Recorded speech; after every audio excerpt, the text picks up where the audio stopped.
Buenas, ¿cómo están, chicos? Yo soy el doctor Baltasar Aponte, médico internista, cardiólogo clínico y cardiólogo hemodinamista, y hace poco estuvimos en la tercera jornada de cardiología de la Sociedad Venezolana de Cardiología, la Finera. Y bueno, estuvimos como la representación de hemodinamia para hablar de la actuación del hemodinamista en el síndrome coronario crónico, cuando debemos revascularizar, y les quería compartir con ustedes pues la presentación.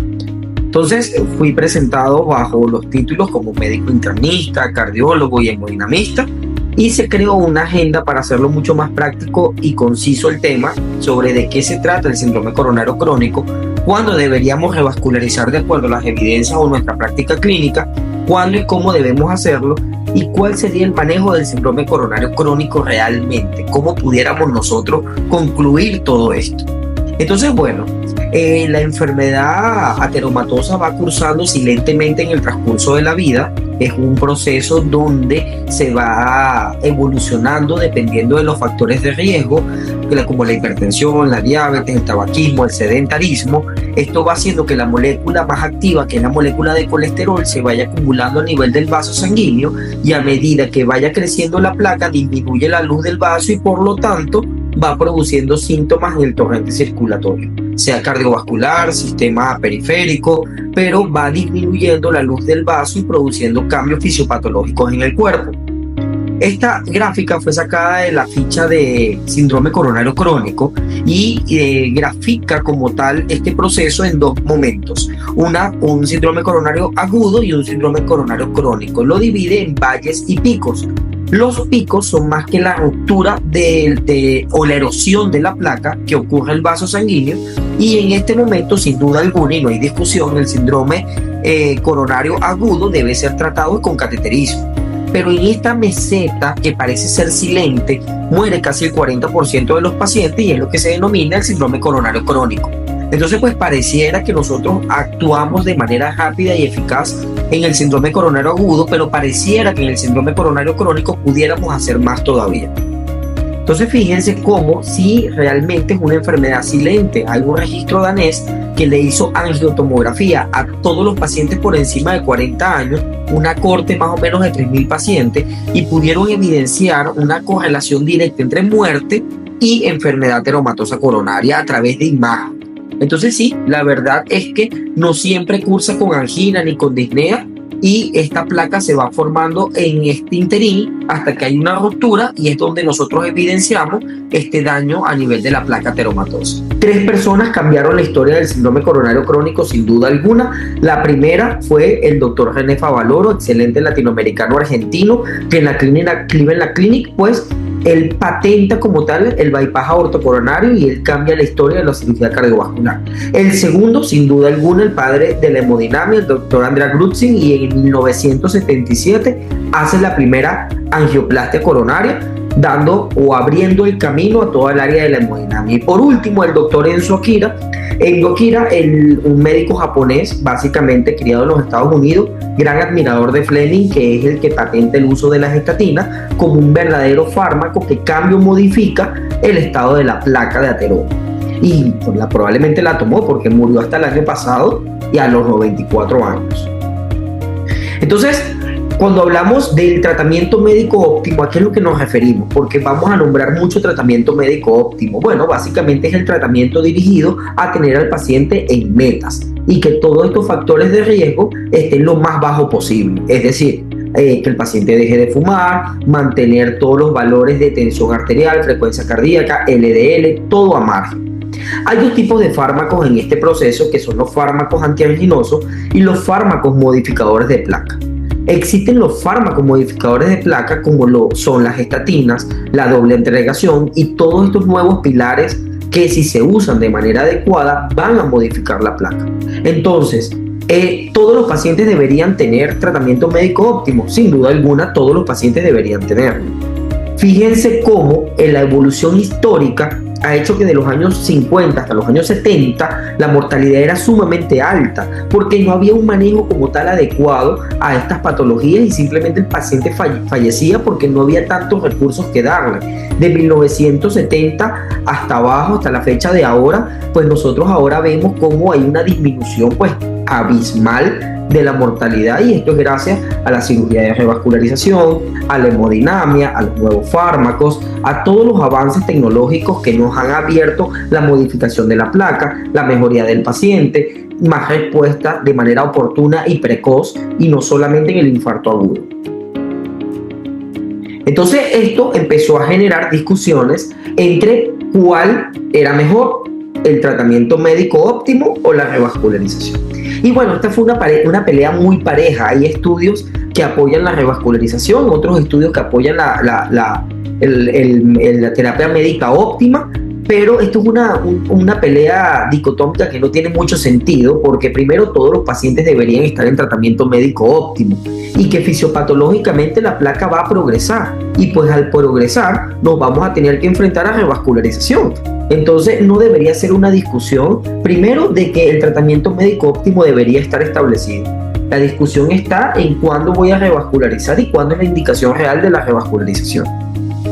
Entonces, bueno, no se puede avanzar sin, a juro, mencionar los 3 estudios más importantes. El primero es el estudio Courage, donde cada uno debe ser más crítico ante cada estudio, porque aunque la conclusión fue igual en las 3, donde el tratamiento médico óptimo era superior y la revascularización no fue significativamente importante, lo importante es analizar e interpretarlo bien. El Courage tomó 35.000 pacientes y al final solo tomó 2.000 pacientes, lesiones básicamente de un solo vaso, y además pacientes oligosintomáticos. Cuando comparó, pues no hubo diferencia significativa.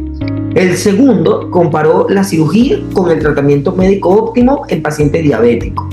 No hubo diferencia. Hoy día pues sabemos que el paciente con diabetes y enfermedad vascular pues es el que más se beneficia de la revascularización por todos estos cambios a nivel del endotelio y esta enfermedad difusa que produce con el tiempo.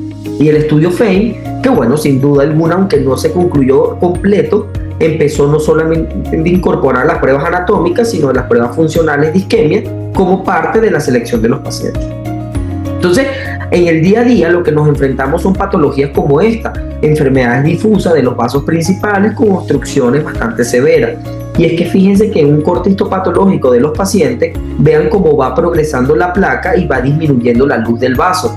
¿Y qué sucede cuando disminuye la luz del vaso? Bueno, produce angina y dolor en el paciente. Y la angina va a disminuir la calidad de vida del paciente. Entonces, ok, no disminuirá muerte, pero mejora la calidad de vida a través de que eliminan la angina sin tanto tratamiento. Eso es algo que te va a agradecer el paciente. Entonces, sin duda alguna, la revascularización sí tiene beneficios sobre el tratamiento médico óptimo. Entonces, ¿cuándo debemos revascularizar? Hacernos las tres acotaciones más importantes. Primero, siempre tener en cuenta el paciente correcto, individualizarlo.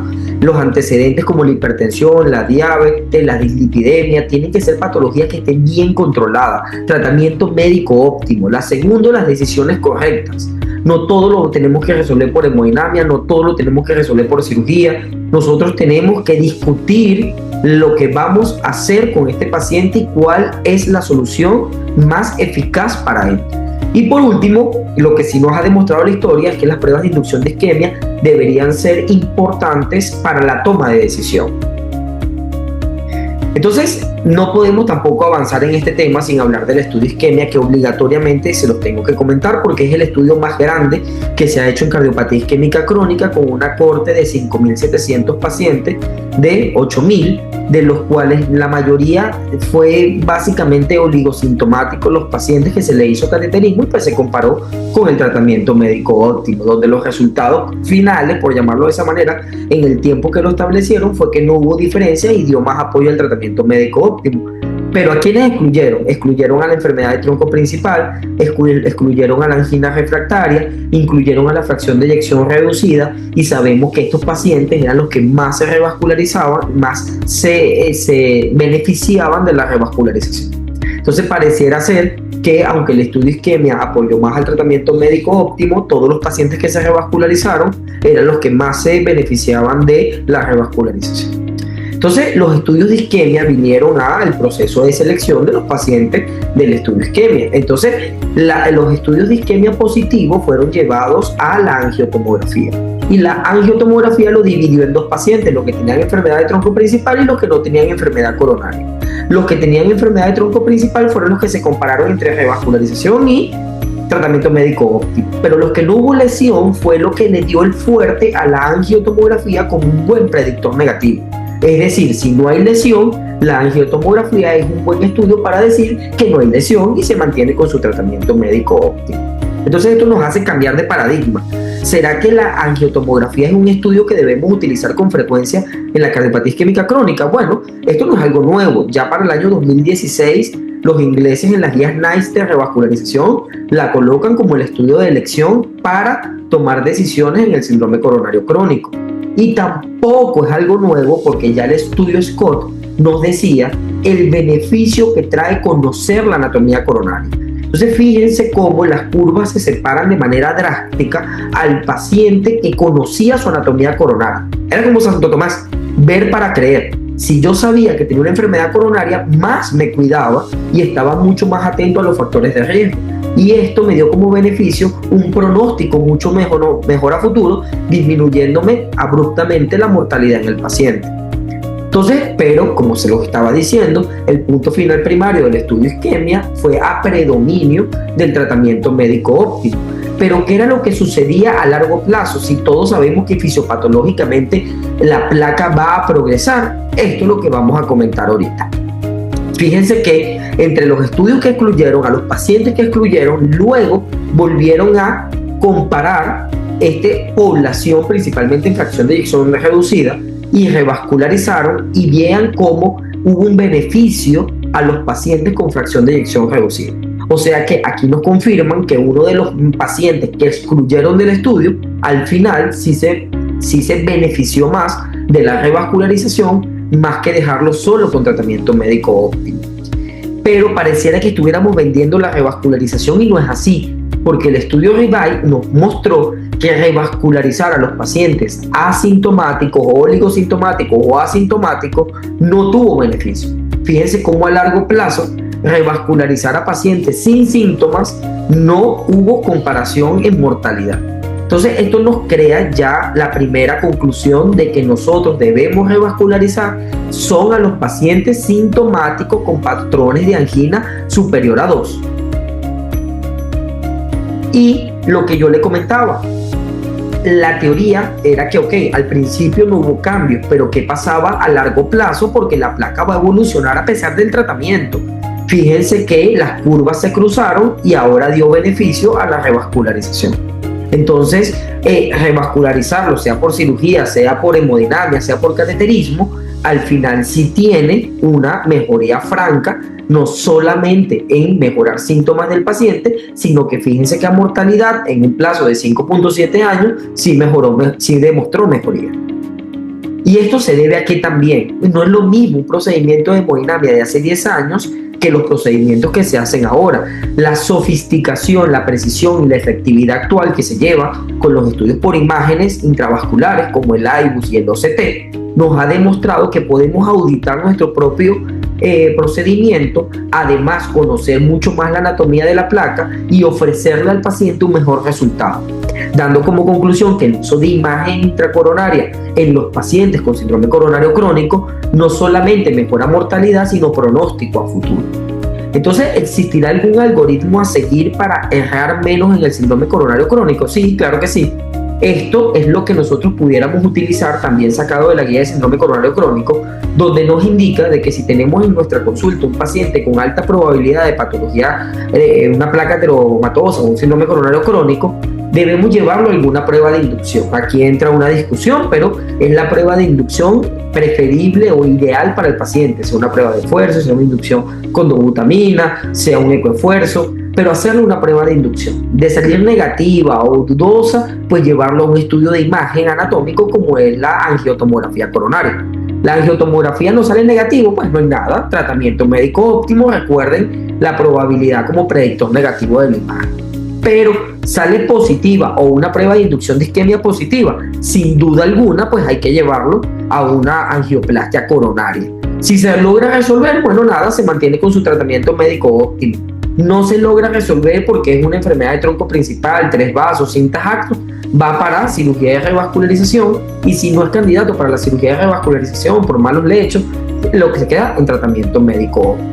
Entonces, bueno, nada, al final cuando todo te apasiona, Las únicas limitantes están en tu mente. Bueno, muchas gracias por su atención.